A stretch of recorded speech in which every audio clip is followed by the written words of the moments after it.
So as mentioned, Miguel Cabrera, we're going to get right into it. It's one of the biggest headlines in the last couple of years, potentially, definitely so far this early season. 3,000 hits. The Yankees, they were a little scared. It was the 8th inning. They decided to intentionally walk him because apparently they didn't want to give up the 3,000th hit. And who would really want to be that guy that does it? It's going to happen eventually.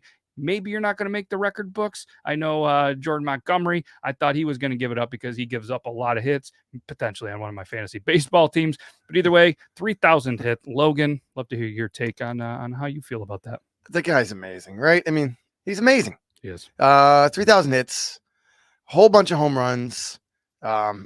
He's just all around good guy from all accounts and purposes. I've never met him. Not me neither. But got two things on the Yankees. But so the Yankees walk him. They're losing 1-0 in the 8th. They walk him.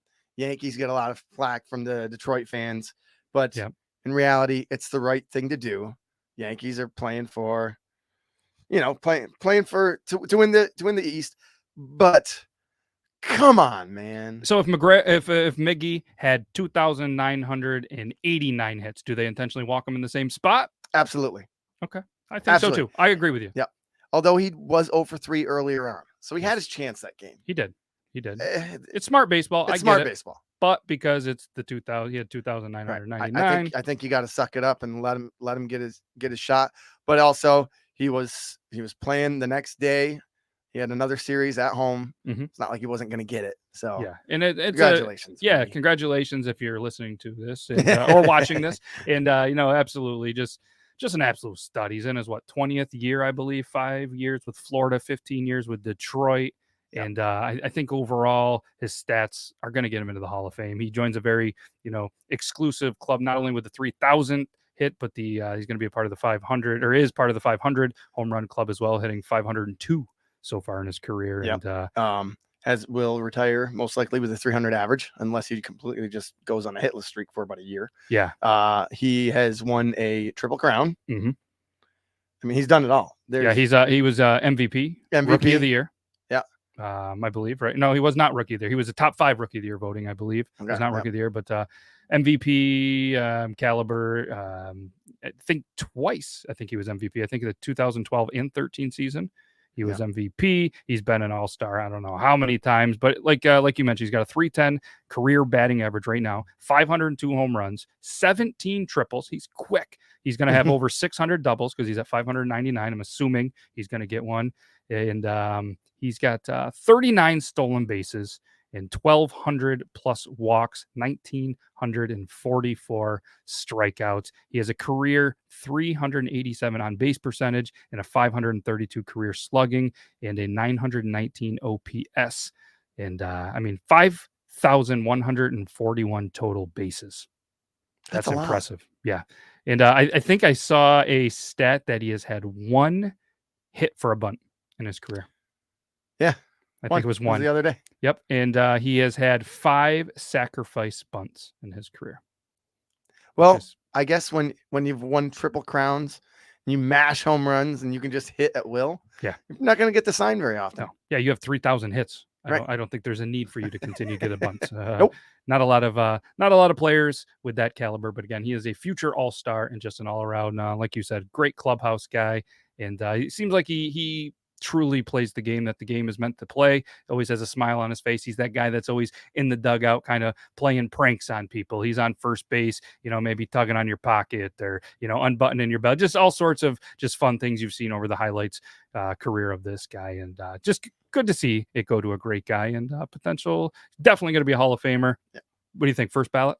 Yeah, absolutely. First ballot. Absolutely.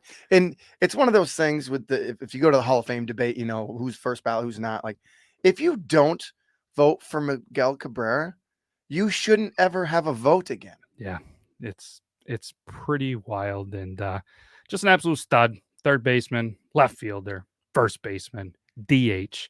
And just another case where the DH position, obviously he's in AL, but if he was potentially still with the Marlins, could just add a little bit more to his career, being a guy that can just get up there and continue to smash baseballs. Here's a question. Okay. Does he continue hitting this year as he has so far? I think he does. I think he has a good year. Yeah, I mean, he hasn't really had too many years, obviously, in his career where the batting average has been under 300. His rookie season in 2003 was 268, still pretty solid, especially Still for a not rookie. bad. Year after 294, whole run of 300s. His worst hitting season that he's ever had was in the 2017 season. At the age of 34, he hit 249, which, he had 16 home runs. He had a couple of doubles, no triples. The speed's, getting down there a little bit. But, yeah, I mean, he still was 249. Then he recovered with a 299, 282, then 250, 256. And he's off to a 319 this year. So even if he finishes in that 250 mark, that's still a great year for a guy who's 39 years young. Low option in a fantasy league, but I think still a hitter. Yep. I mean, like you said, you don't have 3,000 hits over 20 years and not continue to. But he's off to a great start. I think, for to answer your question, a very long roundabout way, I think he continues to have a mediocre. I see him about 260, 265 for an average. Yep. And he's still hasn't had a home run yet this year, but that's going to come. I mean, if you watch any of the games, the pop is still there and the passion is still there, and he's not having that everyday fatigue of having to get out in the field and stand at a hot corner, because apparently that's exhausting these days for it's very hot for an almost 40-year-old. But right. I think he has an okay year, and we'll continue to give you guys some updates on him. And I love doing the veteran stuff. We'll get some more updates throughout these episodes, maybe even next episode on Pujols, Wainwright, and a couple of just legendary guys that we grew up watching in their prime that still seem to impress